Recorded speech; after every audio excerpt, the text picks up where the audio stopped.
समस्त को आम फ्री ऑनलाइन यूट्यूब चैनल को स्वागत जनावि। एबे तो समेटिव असेसमेंट 2 परीक्षा आमर सरी जाइए। एबे आम समस्त प्रश्नर उत्तर गुड़ी को डिस्कसन करवा। यही भली समस्त प्रश्नर उत्तर गुड़ी को पाइबा चाहूँगी आम चैनल को लाइक शेयर और सब्सक्राइब कर दिंतु। एबे चलतु अनुच्छेदटी को पढ़ा।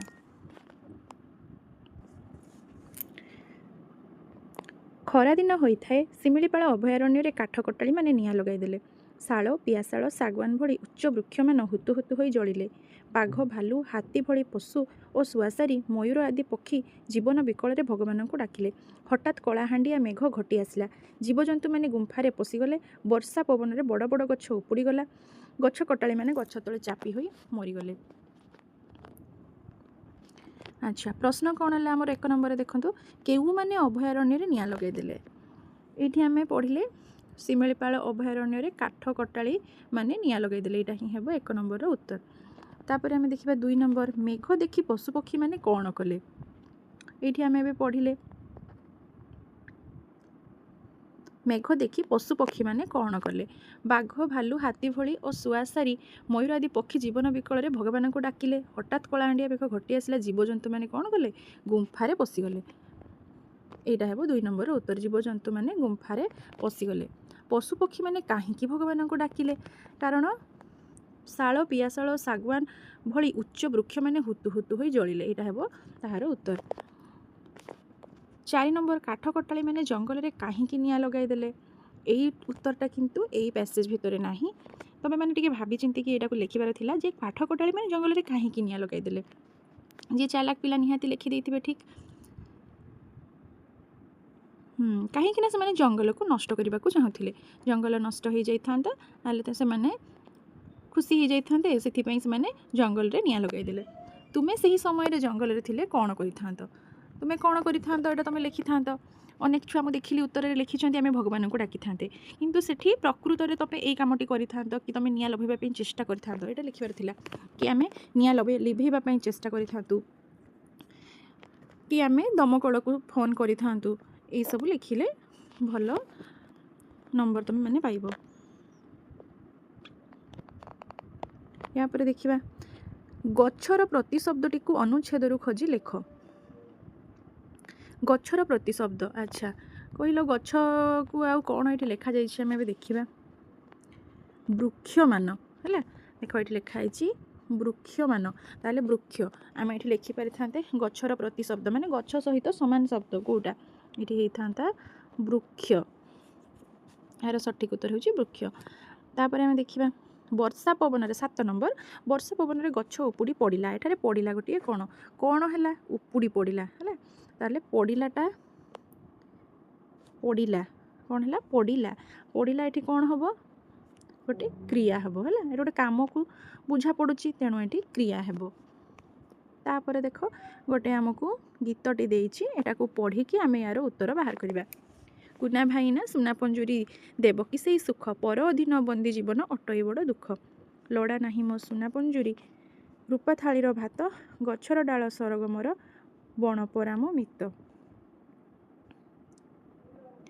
ठीक बणी काहाकू निजर मित बोली कहिछि। अच्छा बणी काहाकू निजर मित बोली कहिछि एठी आमे पढ़िले एबे बणी काहाकू मित बोली कहिछि।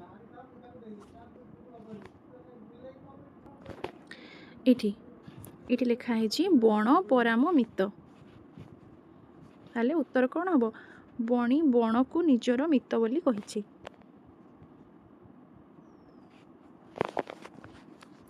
तापर कौन प्रश्न अच्छी शून्य स्थान पूरण कर। लड़ा नाही मो ये आम कौन लिखा आम लिखा सुना पंजुरी। देखु लड़ा नाही मो सुना पंजुरी ये लिखा सुना सुना पंजुरी लड़ा नाही मो सुना पंजुरी रूपा थालीर भात। तापर आसब 10 नंबर 10 नंबर कर दी बणी कहीं पर अधीन को जीवनर दुख बोली कहिछि। बणी कहीं पर अधीन को जीवनर दुख बोली कहिछि। पर अधीन बंदी जीवन अटई बड़ दुख कहीं सी बणरे बहुत खुशी रोला तेणु ताकू बणर जीवन ताकू अधिक भल लगुला। किंतु से बंदी रे रहिला परे कौन गछ डालू से गछ डाल को उड़ी पारि था ସେଥିପାଇଁ ସେ ତାକୁ ଦୁଃଖ ବୋଲି କହିଛି। ତାହେଲେ ଏଠି ଲେଖିବାର ଅଛି ପର ଅଧୀନ ତାକୁ ସୁଖ ଆଣିଦେଇ ନଥାନ୍ତା। ପର ଅଧୀନ ତାକୁ ବହୁତ ଦୁଃଖ ଦେଇଥାନ୍ତା, କାରଣ ସେ ବଣ ଭଳିଆ ବଣରେ ଯେମିତି ଉଡ଼ି ପାରୁଛି ସେ ପଞ୍ଜୁରୀ ଭିତରେ ସେ ସେମିତି ଉଡ଼ି ପାରି ନଥାନ୍ତା। 11 ନମ୍ବର, ବଣି କାହିଁକି ରୂପା ଥାଳିର ଭାତକୁ ପସନ୍ଦ କରୁନାହିଁ? କାହିଁକି ପସନ୍ଦ କରୁନାହିଁ? କାରଣ ସେ ବନ୍ଦୀ ହେଇକି ରହିବା ପାଇଁ ଚାହୁଁନଥିଲା। ସେ ଗଛକୁ ଗଛ ଉଡ଼ିକି ଖେଳି ଖେଳିକା ତା'ର ଖାଦ୍ୟ ସଞ୍ଚୟ କରିବା ପାଇଁ ଚାହୁଁଥିଲା। ସେଥିରେ ସେ ଖୁସିରେ ରହିବ।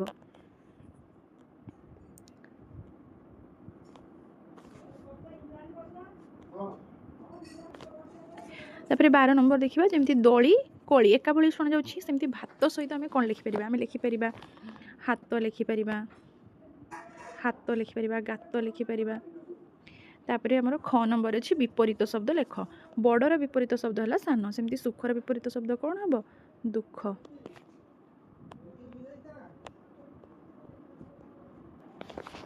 ତାପରେ ଦେଖ 13 ନମ୍ବର ଦେଇଛି ବାକ୍ୟ ଗଢ଼। ଯେକୌଣସି ଦୁଇଟିର ବାକ୍ୟ ଗଠନ କରିବାକୁ ହେବ। ତୁମେ ଅସହଯୋଗର କରିପାର କିମ୍ବା ସୁନ୍ଦର କିମ୍ବା ଉଦୟ।